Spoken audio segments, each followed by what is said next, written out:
If you ever find yourself struggling financially, one of the questions you may ask yourself is, which bills should I pay? In this video, we're going to talk about what order you should pay your bills in when you're in a financial crisis.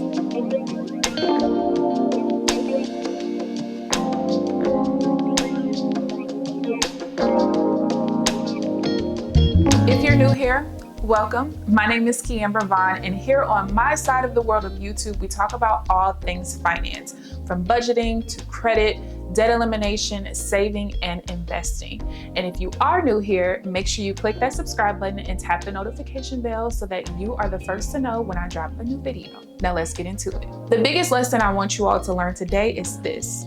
Your day-to-day finances is about more than just your budget. One of the things I discovered when I started my credit repair company a little over a year ago is that when people are in a financial bind, they panic, which is understandable because we need money to maintain the lifestyles that we've created.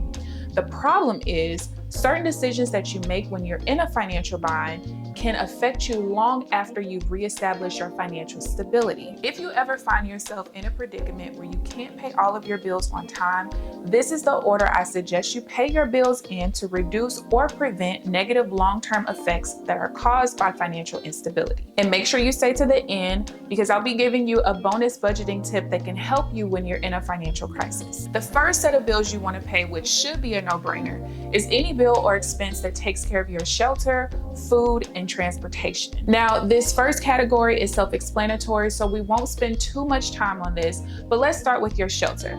This includes your mortgage or rent payment, homeowners or renters insurance, and your utilities. Now, aside from you just wanting to make sure you keep a roof over your head, most landlords, if you're not a homeowner, charge extreme late fees when your rent payment is more than 4 or 5 days late. Late fees will do nothing more than eat into the little bit of money you have to work with.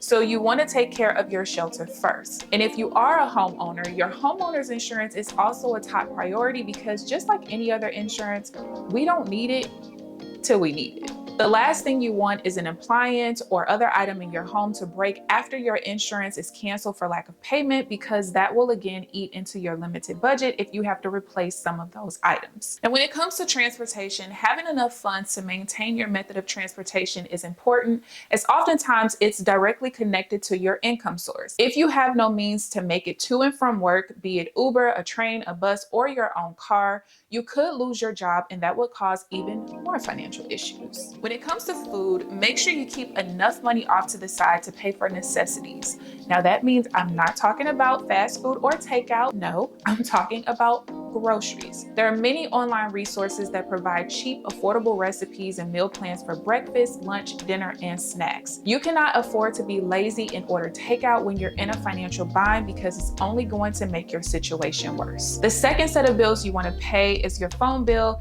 and any remaining insurances, which include life insurance policies, health insurance if it's not already covered by your job, and car insurance. Maintaining your phone bill is important for safety purposes. The last thing you want is to be in a predicament where you have no way of communicating with anyone or calling for help in your time of need. Now, for many of you, you may need to look at your phone services and find ways to reduce your monthly payment so you could free up some money in your budget just from a month-to-month basis anyway. Now, your life, health, and car insurance payments need to be maintained for the same reasons your homeowners and renters insurance need to be maintained. You just always want to make sure that you're protected for the just in cases. The third set of bills you want to pay is any and all bills that report on your credit report. This is extremely important for several reasons. Now, I know it's popular across social media for people to scream cash is king, but the truth is cash is not king. Credit is. Cash is only king when you actually have the cash to make your purchase. But most people will not use cash to finance big purchases such as a house, a car, a computer, appliances, etc.,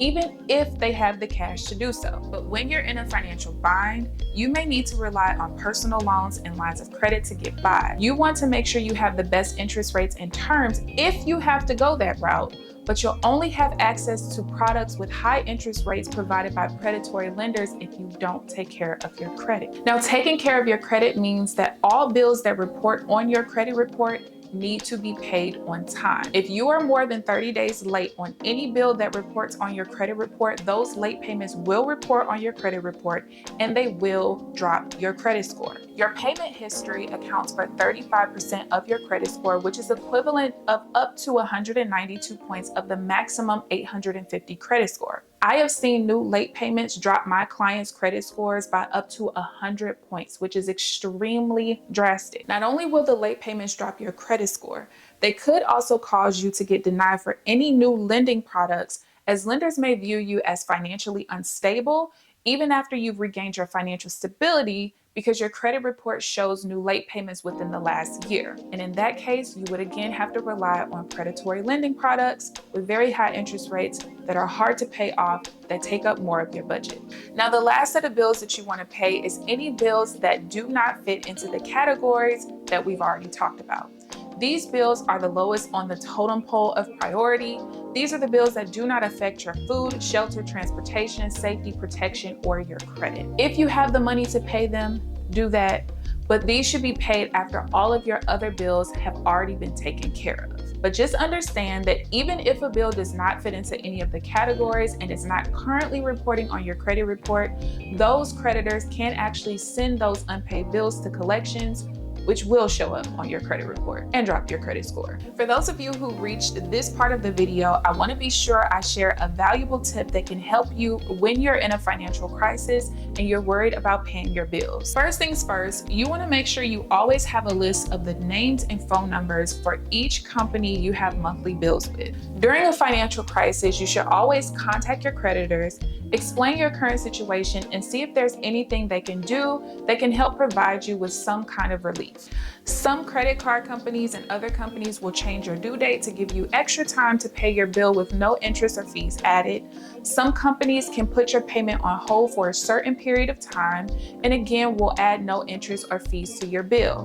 But you will not know if you do not ask and if you do not explain your situation. Closed mouths do not get fed. I hope this video helped you understand how to prioritize your bills when you're in a financial crisis.